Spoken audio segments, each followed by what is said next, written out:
This is a 1982 Mercedes-Benz 300D, and it's an absolutely beloved car among car enthusiasts, taxi drivers, Africans, Europeans, hipsters, families, the wealthy, the poor. It's an icon that cuts across all demographics. And today I'm going to review the famous W123 Mercedes-Benz and show you all of its quirks and features.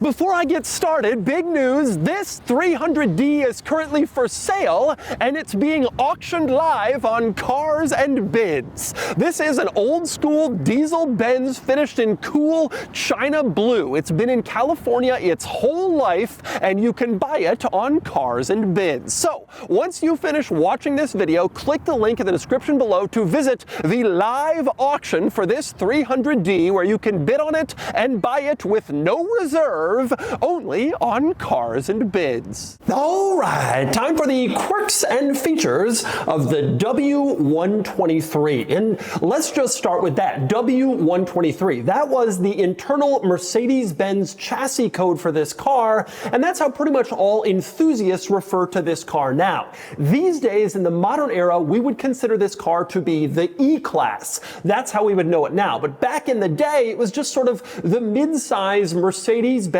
model that was sold from the mid-1970s into the mid-1980s. And this was intended to be, and it succeeded at being, a Mercedes-Benz for everyone. In fact, Mercedes built this car in sedan body style, wagon, coupe, and they even built stretched limo versions of varying sizes. Over the 11-year run this car was being made, Mercedes-Benz built 2.7 million of these W123 models. The vast majority were sedans like this, but it really ran the gamut. And these were used, well, for a wide variety of purposes. They were luxury cars used by Swiss doctors. They were family cars used by American housewives. They were taxi cabs used globally all over the world. And these cars are particularly well known and famous for their durability, their reliability, and their parts availability. And so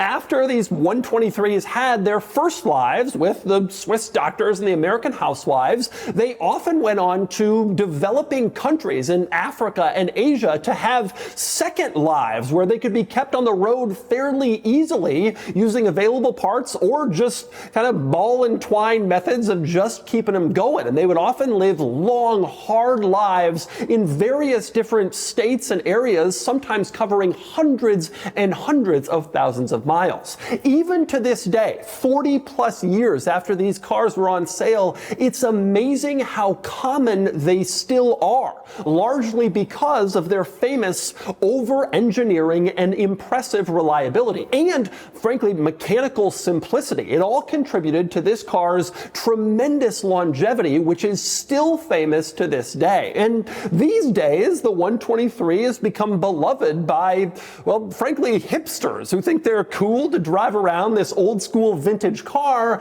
without having to deal with a lot of the typical pitfalls of a vintage car because it's so durable and so easy to own. And so a lot of those people and a lot of car enthusiasts are still keeping these going and still on the road after 40 plus years because this car was just such a beacon of mechanical simplicity and longevity. So let's talk quirks of the W123, starting with this particular car's color. Like I mentioned, this is called China Blue, and it's pretty cool. It's kind of a special, exciting, sort of head-turning color, and you can see back in the day, they even matched the hubcaps to the China Blue exterior of this car, so blue hubcaps for the blue color, and that is awesome. Now, Mercedes-Benz has given this color a bit of a resurgence on the new G-Wagon, where it's actually a very popular color on the new G63. But back in the day, this was a pretty unusual special color. Most of these W123s were silver, black, white. China China Blue was just about as crazy as the Germans were willing to get in the late 70s and early 80s. And this car, with its color-matched hubcaps, is kind of a cool thing. Now, of course, those color-matched hubcaps added some complexity on the production line. They had to paint the hubcaps in all the different colors they painted the cars and then match them, but they actually had to make sure the right hubcaps were on the right cars. Needless to say, it's all gone now. You don't really get paint-matched hubcaps or wheels anymore, except in very limited circumstances, but it was fun while it lasted. Now, another quirk of this car on the outside is definitely the bumpers. You can see this car has some pretty substantial bumpers. In back, this sort of large rubberish plastic chromish thing sticking out the back, and same deal up front, you have these big bumpers on the car. These were not intended to be on the car when it was originally designed in Germany and sold in Europe. These were meant to comply with US regulations that existed at the time for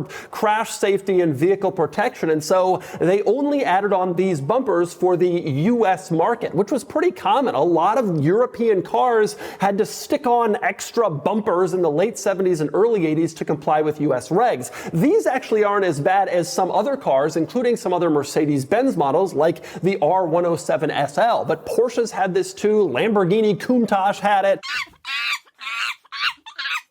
It was not a particularly attractive era with these stuck-on bumpers, but in this car it wore it okay. Now, although the design of this car is fairly timeless, simple and attractive and basic, the chrome trim on the outside really dates the car to its era, the mid-70s, late 70s, and early 80s, and there's a lot of chrome trim outside. As you look around, you can see it basically everywhere you look. But interestingly, some of it is functional. You can see the chrome trim around the windows going over the roof of the car. This isn't just trim, it's actually a rain channel, and so water would come into here, and like a gutter on a house, it would be directed down the sides of the car and then kind of sent outwards so it wouldn't get into the windows or anywhere they didn't want it to go. Modern cars have this too, but the rain channels are almost always hidden inside the bodywork, but here you can see it on the outside, which is kind of a cool touch. And there's some other cool stuff worth mentioning around back. For one, the taillights. You can see them here, they're ridged. They have these like horizontal ridges, which is definitely different from how modern taillights are presented. Mercedes-Benz claimed that they did wind tunnel testing and proved that ridged taillights would help keep debris from collecting on the lights. By ridging them, this would keep stuff off the lights and make them more visible. That's what they claimed. They stopped using ridged taillights in like the mid to late 90s, so if it was really so safe, why don't they still do it? I'm not sure, but they did it in this era. Now, the other interesting thing back here is the badging, and there's a lot to discuss. For one, you can see 300D on one side, Turbodiesel on the other. And one thing I always loved is that individual letter badging, like Turbodiesel spelled out individually, would have been rather costly and rather difficult to correctly place on the vehicle. So, what Mercedes-Benz did was they had to tie all the letters together, but they didn't want to make it look cheap and stupid, so they just underlined it. And that underline did tie all the letters together. It saved them money on badging, but it also gave it kind of a serious look. It was a way to make the badging less expensive and easier to put on the car, and yet it also actually kind of added to the overall appeal. It was a win-win situation. Now, one thing you might be surprised about with the badging on this car is that the words Turbodiesel get so much badging real estate. Why did they care to advertise it so much? The answer is because it was a pretty big deal. In fact, this was the very first turbo diesel passenger car ever made, ever sold in any numbers to the population, the public. Diesels before this were naturally aspirated diesels, so adding a turbocharger and bringing more power was a pretty big deal. In fact, diesel in general was a pretty big deal in this era. Not a lot of people knew about it, had heard about it, and when these cars were sold new, Mercedes-Benz included with them an entire pamphlet showing where all of the diesel gas stations were in the United States. So if you were on a road trip, you could look up in your pamphlet and make sure you could always find a diesel filling station. And frankly, there weren't that many. You look at major cities and sometimes there's only 5 or 6 diesel stations in each one. It was a rare feature at the time. So rare, in fact, that at the back of this pamphlet, Mercedes-Benz specifically outlined several states that made you buy a specific permit permit to operate a diesel-powered vehicle in the state. It was such a new and uncertain technology at the time that that was a thing. So turbodiesel was a pretty big deal, and Mercedes was bragging about it. So since we're talking powertrains, let's talk powertrains. Diesel cars like this were badged with a D at the end of their name. So 300 corresponded to the engine size, a 3-liter, and then D for diesel. Now, there were also gas-powered, non-diesel versions made, and they were badged with an E at the end, which represented the German word for fuel injection. And they also had the numbers correspond to the engine size. So 280E would be a 2.8-liter gas-powered car. In this era, Mercedes-Benz didn't name their cars like they do now with classes, the E-Class, the B-Class, the S-Class. Instead, it was just the engine size and then like the fuel type.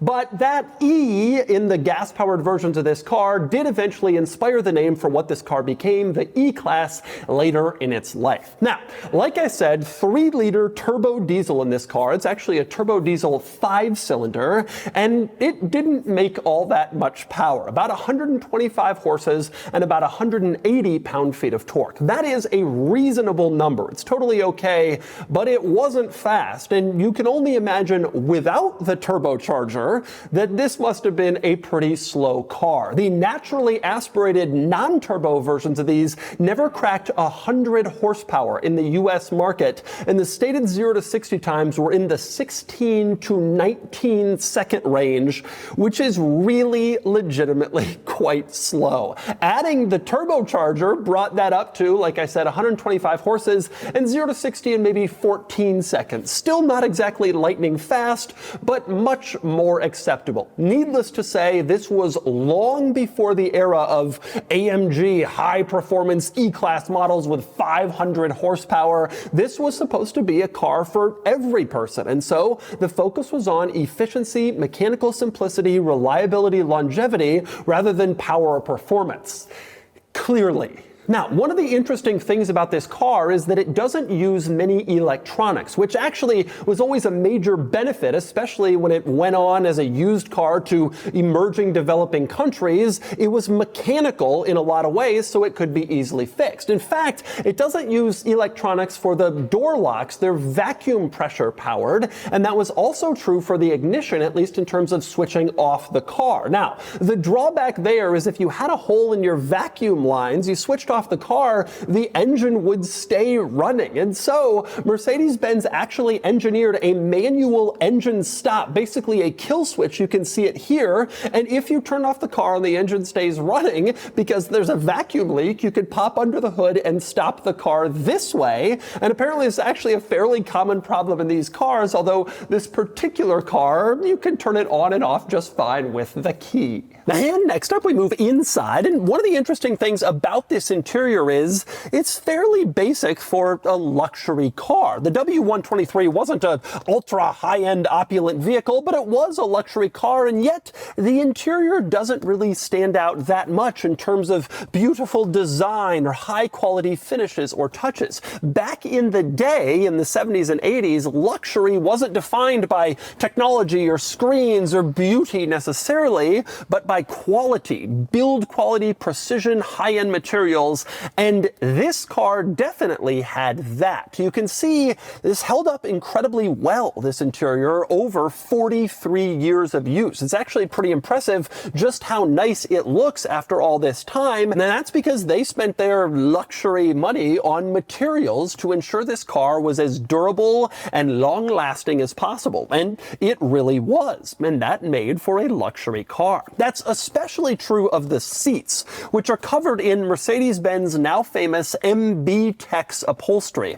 It was synthetic, it wasn't leather, but it was intended to be durable, and look at it, 43 years of sitting in these seats, and this is how they look. It's almost amazing how well these have held up, and other MB Tex seats from this era. It was a fantastic material that again was designed for longevity and use over a tremendously long period of time. Now, the other thing that strikes me about this interior is pretty impressive is just how many modern touches there are in here. You think of a car 45 years old as being a vintage, classic, old school car, but this interior actually feels pretty modern even by 2025 standards. For example, power windows, centrally mounted power window switches in here, which power operate all the windows like you might expect. This car also has a power sunroof. It's this button, rather cryptically labeled, but you press that and it does open the power sunroof. And here's a little sunroof quirk about this car. They mounted the sunroof motor in the trunk because they wanted the power sunroof operation to be silent from inside the car. So when you press this button, it controls the motor in the trunk, which then uses cables to open the sunroof to keep things silent inside the passenger compartment, which is a pretty cool touch. You also had a power antenna in this car. This little switch here, ant up or down, would raise or lower your antenna to improve your radio reception, which would have been a nice feature to have. And the little switch next to the antenna switch, you can see it has a light on it, that would turn on a rear reading light or dome light, which also was a pretty nice touch. And how about the fact that the transmission has a sport mode? You can see PRND like usual, but then S right below that. Very unusual to see a sport in a transmission from a car from this era, but this one has it. And you want to talk modern features? How about cruise control? You can see this stalk sticking up from the steering column will actually operate a cruise control feature, which would have been pretty forward thinking in the late 70s and early 80s. Now, it should be noted, cruise control doesn't work in this particular car, but it worked at one time, and that's the important thing. More important though, and more impressively modern, automatic climate control in this car. You can see this little wheel on the left, blue, white, red, also has temperature readings on it. They're in Celsius, but the operation is obvious. If you want to just manually set the fan speed, you can do that with these buttons on the right. But if you want to set it to a specific temperature, you can do that and then press Auto M in the center, and that turns on automatic climate control, which, like in a modern car, would blow the air in the interior until it reaches your desired temperature, and then it would just sort of keep moderating and monitoring to keep that temperature. That is pretty cool, and again, pretty advanced for a car from this era. And check this out. This stalk coming off the steering column, modern Mercedes-Benz owners will recognize that because it's basically the same stalk they used for decades, and they even still use a pretty similar variation of it to this day. Amazing to see in the early 80s they had already figured out the turn signal wiper stalk they wanted to use for the next 30 plus years, and they did. It really is pretty advanced. Now, with all of that said, ultimately this is still a pretty old car, so there were still some old school features in this car that even forward-thinking Mercedes-Benz couldn't imagine would change, and so they seem old. A good example is the steering wheel, which is absolutely massive. This big old steering wheel reminds me more of 50s and 60s cars than it does of vehicles from the modern era, and it definitely seems anachronistic. How about the fact that there's no cup holders in this car? None at all. You just had some center storage in here, an armrest, which was nice, but no cup holders. You could put down the glove box, and then on the inside of the lid you had, I guess you'd call them cup rests. So if you were parked, you had a place to put a cup, but you definitely wouldn't want to stick a cup there while you were driving because it wouldn't be held in place. Also, older school features in here, you have manually adjustable mirrors, not like a modern Mercedes-Benz. You have to actually adjust the mirrors yourself with these little adjustment pieces coming off the mirror on driver and passenger side. And it's the same deal with the seats. Manually operated seats. You didn't have power seats in this car yet, even though you had a lot of other nice features. Cruise control, automatic climate control, no power seats. You also had a speedometer that only went up to 85 miles an hour, which interestingly enough was regulatory from this era. The US government thought if you limited speedometers to 85 miles an hour, then people wouldn't drive faster than 85 miles an hour. Another great government policy. Obviously, they eventually ditched that, and this car could go 85 pretty easily, but the Speedo certainly reminds you of a different era. And speaking of the Speedo, it's worth pointing out there is a clock in this car, and it's mounted kind of right below the tachometer in the gauge cluster. But that is the only clock, and it's small, and it's in the driver's field of view, but not necessarily in the passenger's field of view. And so if the passenger wanted to know the time, they would have to politely ask the driver, and and then the driver could choose to share that information. So there are some old school touches in this car, like you'd expect from a vehicle of this era, but again, not as many as you might think. It's more modern than I was expecting. And next we move on to the back seat, which is actually pretty tight back here. Even though this was the mid-size Mercedes-Benz model, they didn't try to make it luxurious and massive for all passengers. You just kind of got stuck in the back and you didn't complain if you were a German child growing up in the 1980s. The back seat is also no frills, like a lot of cars were from this era. You didn't have rear climate vents, for example. In fact, you didn't even have rear headrests, which is a little bit of a surprise since a lot of work had been done on the benefits of headrests with whiplash. The front has headrests. Mercedes-Benz didn't bother giving it to the back. That was actually pretty common in this era, but I'm a little surprised even Mercedes-Benz didn't provide headrests to rear passengers at the time. Now, you did get a center folding armrest here, although its operation is very unusual. It folds from the bottom. You pull on this loop and then you can see it comes out in a rather unusual, unorthodox way. Why didn't they just make it hinge to fold down like every other folding center rear armrest? I don't know, but that is very German and over-designed. Now, in the back, you also had power window switches for the rear windows, which was a nice touch. Of course, power windows back here. And although you did not have any rear cup holders, you did have dual rear ashtrays because Germans always made fun of Americans for wanting to drink coffee while they were driving around, but they had no problem at all about smoking. Everybody, front and rear, smoking in the cars while they were driving along. The other interesting thing worth pointing out in the back seat, on the rear shelf, you can see offset, there's this panel with the medical plus sign on it. That contains the first aid kit. And you open up this first aid kit and wow, this is some old school stuff. A fully complete 1982 first aid kit, which includes 1982 era bandages and gauze and even 1982 children's sore throat lozenges.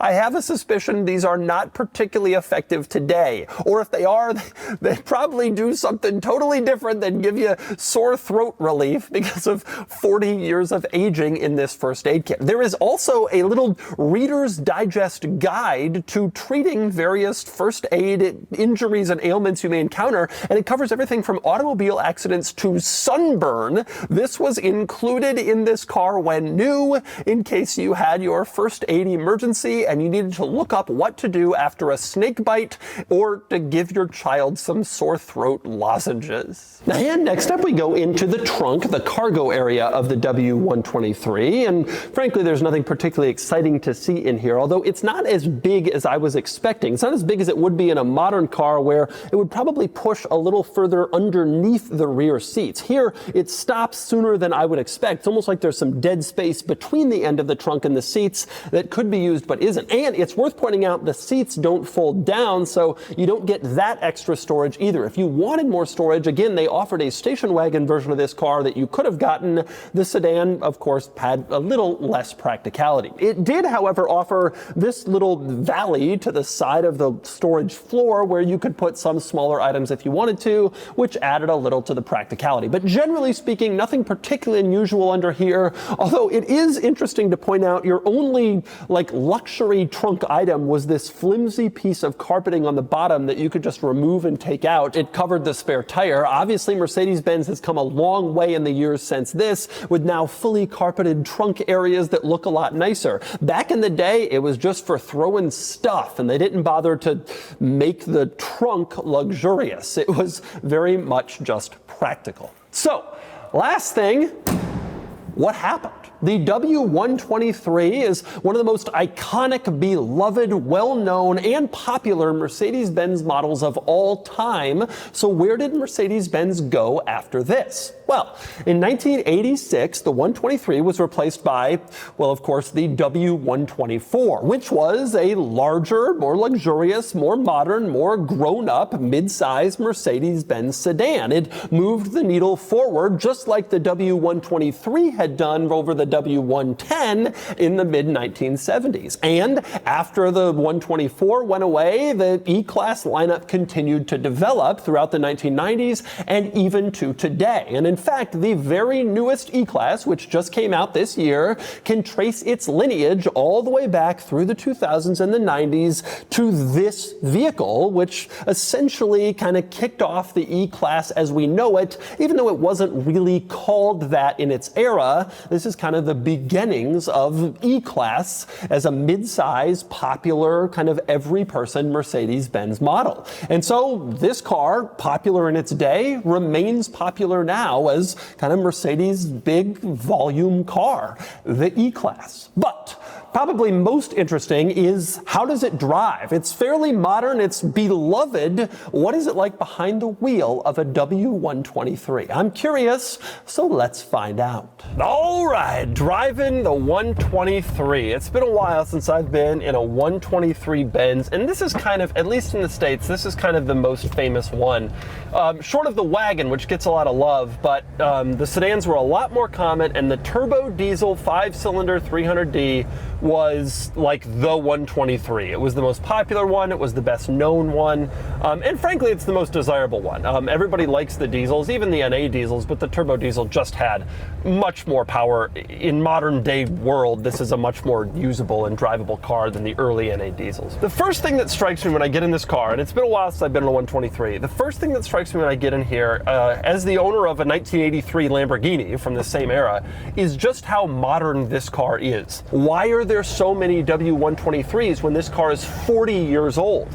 You know, Mercedes-Benz, you don't see a lot of 40-year-old Hondas or Toyotas or Fords or whatever. Well, the reason is that this car is just way ahead of its time in terms of modernity, design, reliability, and so it has this like solidity to it. It has an excellent lasting power and capability, and it feels inside like a fairly modern car. Even though we're sitting in a 43-year-old vehicle, it just doesn't feel like that. In fact, the interior of this car doesn't feel that different from a lot of fairly stripped down economy cars that are brand new today. Like, it's not loaded with tech, you don't have modern screens or anything, but you have kind of all the basics that you'd expect and a relatively okay amount of power and a relatively reliable car. And that's the really impressive thing about the 123. And it's why this car has endured for decades and decades and decades and decades. Now, I don't know that I would say that Mercedes-Benz is famous for this now in 2025 with their current cars.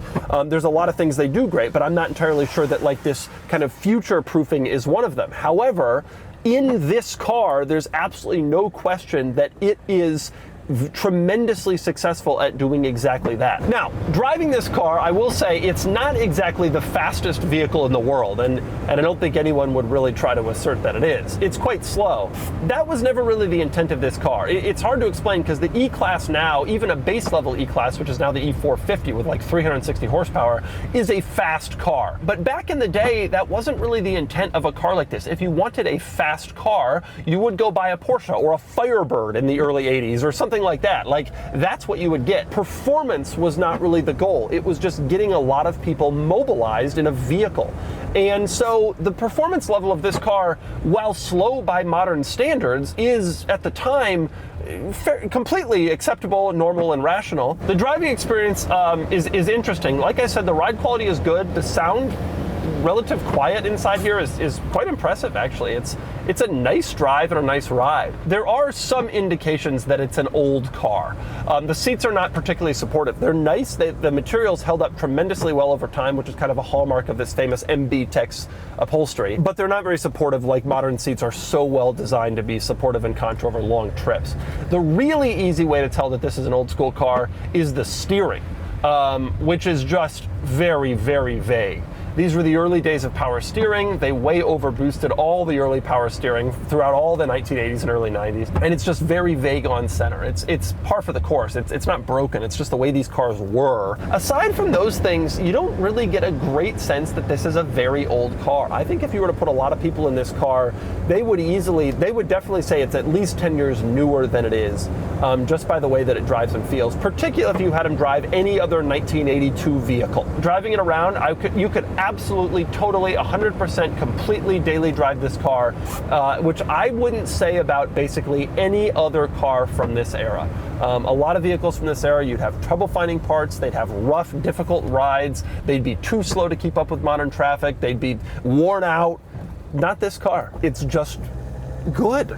It's just good, and it's representative of how Mercedes-Benz overbuilt and overdesigned and over-engineered and future-proofed their cars in this era throughout the 70s, the 80s, and into the kind of early to mid-1990s. And the 123 is probably the most emblematic car of that era of Mercedes-Benz, which is why these cars have been so popular for so many people in so many parts of the world for such a long time. And it's very easy to figure that out behind the wheel. And so that's the famous W123 Mercedes-Benz 300D. This car isn't fast, but it's appealing in so many other ways. It's sturdy and solid with appealing styling and tremendously impressive durability, reliability, and build quality. And diesel power is a cool benefit too. This is a neat car, an icon, and you can buy it on Cars and Bids.